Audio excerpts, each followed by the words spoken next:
வேதங்கள் மாந்திரிகம் தாந்திரிகம் சொல்ல மாதிரி இந்த நீர் ஊற்று கண்டுபிடிக்கிறது எப்படி அப்படின்னு நம்ம சாஸ்திரத்துலேயும் முன்னோர்கள் கண்டுபிடிச்சிருக்காங்க. அது சம்மந்தமாக நீர் ஊற்று நம்ம பார்க்க போகிறோம்.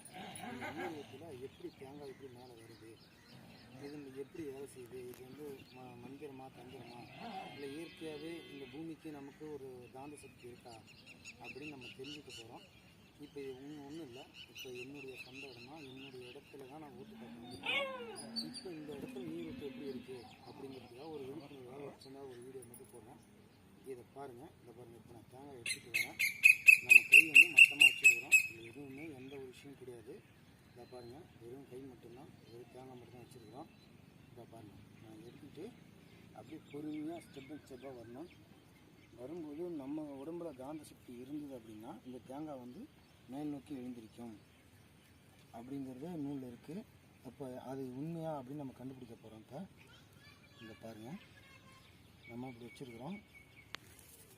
இதை பாருங்கள், இப்போ இந்த இடத்துல தேங்காய் எனக்கு இந்த இடத்துல வைப்ரேஷன் கொடுத்து எனக்கு தூக்கு தேங்காய்.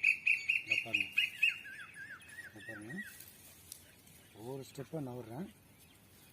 தேங்காய் வந்து எனக்கு மேல் நோக்கி எழுந்திருக்குது. இதை பாருங்கள், எதுவுமே நம்ம எந்த ஒரு சிம்டம்ஸும் இல்லை, எதுவும் பண்ணல. தேங்காய் வந்து நமக்கு எழுந்திருக்குது. இதை பாருங்கள், அப்படியே நான் ரிவர்ஸ் வந்தேன்னா தேங்காய் ரிட்டன் படுத்துக்குது. இதை பாருங்கள், தேங்காய் எழுந்திருச்சு. அப்படியே ரிவர்ஸ் இந்த பின்னாடி வந்தோன்னா அப்போ இந்த இடத்துல என்ன செய்யறோம்னா, இதோ இப்படி வரும்போது தேங்காய் வந்து இந்த இடத்துல நம்ம கீழே கேப் இருக்கும். கை நம்ம தூக்குற மாதிரினா கேப்பு அந்த இடத்துல ஒட்டிகிட்டு இருக்கோம். ஒட்டல. இதை பாருங்கள், தேங்காய் ஃபுல்லாக உட்காரல கீழே, அதாவது இந்த பாதத்தில் உட்காராமல் இங்கேயும் உங்களுக்கு இந்த விரலிட்ட கேப் இருக்குது, இங்கேயும் கேப் இருக்குது, கீழே ஃபுல்லாக உட்காரல.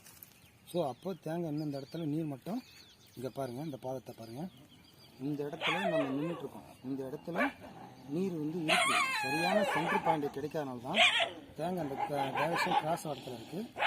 இப்போது இதுவே ஒரு ஸ்டெப்பு இப்படி முன்னாடி இந்த பாதத்தை பாருங்கள், இப்படி முன்னாடி ஒரு ஸ்டெப்பு நம்ம வச்சிட்டோம் அப்படின்னா இந்த தேங்காய் சென்டராக எழுந்துச்சுது.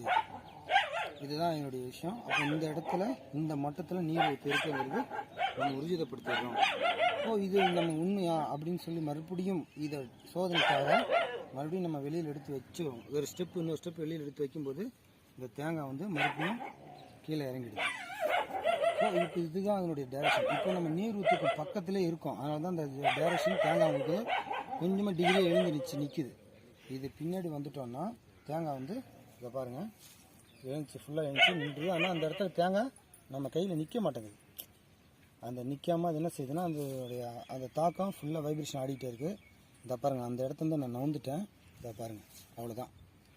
அது ஒரு ஸ்டெப்பு நவுந்தது வந்து அந்த இடத்துல வரல.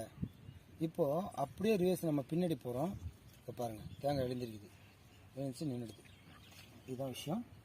வணக்கம் நண்பர்களே, வணக்கம்.